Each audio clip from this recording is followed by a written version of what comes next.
గడిచిన సార్వత్రిక ఎన్నికల్లో ఈ ఆంధ్రప్రదేశ్ రాష్ట్ర చరిత్రలోనే కనీ విని ఎరుగని రీతిలో గాజువాక నియోజకవర్గ ప్రజలు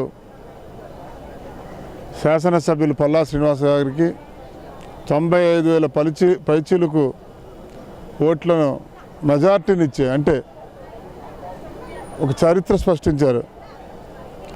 నారా చంద్రబాబు నాయుడు గారి ఆశీస్సులతో, మోడీ గారి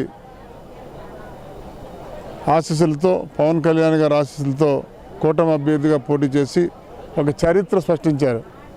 అయితే మేమందరం ఆశించేటట్లు ఆయన మంత్రిగా ఈ ప్రాంతానికి సర్వీస్ చేస్తారేమో అనుకున్నాం.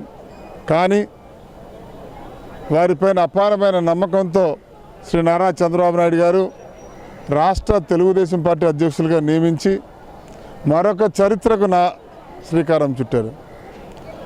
సరే, ఇందులో భాగంగా ఎన్నికల ఫలితాలు 13వ తారీఖున వచ్చాయి. నిన్న ప్రమాణ స్వీకారం జరిగి 4-5 రోజులు అవుతూ ఉంది.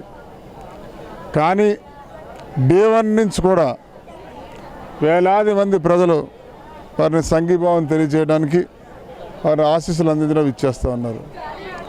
అయితే ప్రజలకి పల్లా శ్రీనివాస్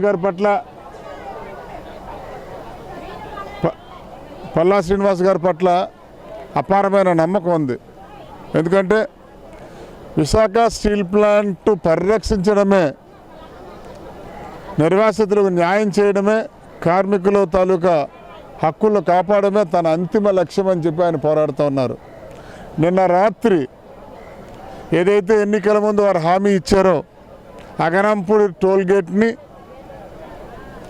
ఏదో చిన్న చిన్న కారణాలు అడ్డు పెట్టుకొని జరుగుతున్న దోపిడీని వారి నాయకత్వంలో 85, 78, 79 వార్డు కార్యకర్తలు తొలగించడం జరిగింది. ఈరోజు టోల్ లేకుండా జరుగుతూ ఉంది.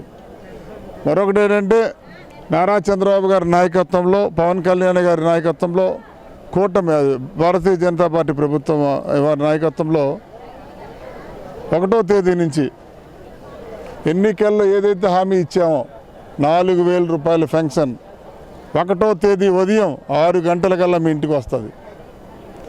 4తో గతంలో చంద్రబాబు నాయుడు చెప్పిన 3,000 కలిపి 7,000 రూపాయలు రేపు పెన్షన్ వస్తుంది. అతి త్వరలోనే డిఎస్సి పబ్లికేషన్ జరుగుతుంది. సాధ్యమైనంత త్వరలోనే అన్నా క్యాంటీన్ ప్రారంభం అవుతాయి. ఏదైతే 6 హామీల్లో ఏ హామీ కూడా స్కిల్ డెవలప్మెంట్ కానీ ఏ హామీ కూడా పూర్తి స్థాయిలో తెలుగుదేశం పార్టీ కూటమి ఆధ్వర్యంలో జరుగుతుంది.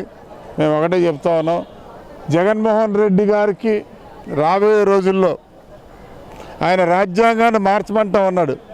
అంటే నాయకుడు అనేవాడు ఎప్పుడు ఎలా ఉండాలంటే అధికారంలో ఉన్నా ప్రతిపక్షంలో ఉన్నా నిబంధనలకు అనుకూలంగా పనిచేయాలి.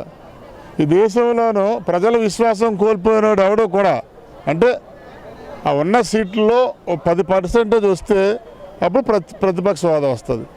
ఆ ఏ సీట్లు రాకడానికి హోదా కావాలట. ఇది రాజ్యాంగాన్ని మార్చాలంటే అంబేద్కర్ గారు రాసిన రాజ్యాంగం అయితే రాదు, తాత రాజారెడ్డి రాజ్యాంగం అయితే ఇప్పుడు ఉండదు, జరిగిపోయింది. కాబట్టి ఆ భ్రమలో ఉండి వైసీపీ నాయకులు కూడా మీరు ఎన్ని ప్రయత్నాలు చేసినా కూటమి అనేది భవిష్యత్తులో బ్రహ్మాండమైన పాత్ర పోషిస్తుంది.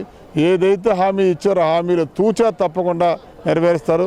పల్లా శ్రీనివాస్ గారు కూడా ఆంధ్రప్రదేశ్ తెలుగుదేశం పార్టీ అధ్యక్షులుగా నారా చంద్రబాబు నాయుడు గారు ఉంచిన అచంచలమైన విశ్వాసంతో, ఆత్మగౌరవంతో, విశాలమైన తెలుగుదేశం పార్టీ ప్రయోజనాలు దృష్టిలో పెట్టుకొని ఆయన నిరంతరం పనిచేస్తారు అని చెప్పి నేను మీ సందర్భంగా తెలియజేస్తూ, ఇంత చక్కని అవకాశం ఇచ్చినందుకు గాజువాక పుర ప్రజలకు, అలాగే పార్టీ జాతీయ అధ్యక్షులు మాన్యశ్రీ నారా చంద్రబాబు నాయుడు గారికి, లోకేష్ గారికి, ఇతర పోలిట్ బ్యూరో సభ్యులకు, పెద్దలందరికీ కూడా మా గాజువాక శాసనసభ్యులు పల్లా శ్రీనివాస్ గారిని తీసుకెళ్లి ఆంధ్రప్రదేశ్ తెలుగుదేశం పార్టీ అధ్యక్షులుగా నియమించినందుకు నేను మీ ద్వారా వారందరికీ, ప్రజలకి, వారు అలాగే అందరికీ కూడా మేము శుభాకాంక్షలు తెలియజేసుకుంటూ ధన్యవాదాలు.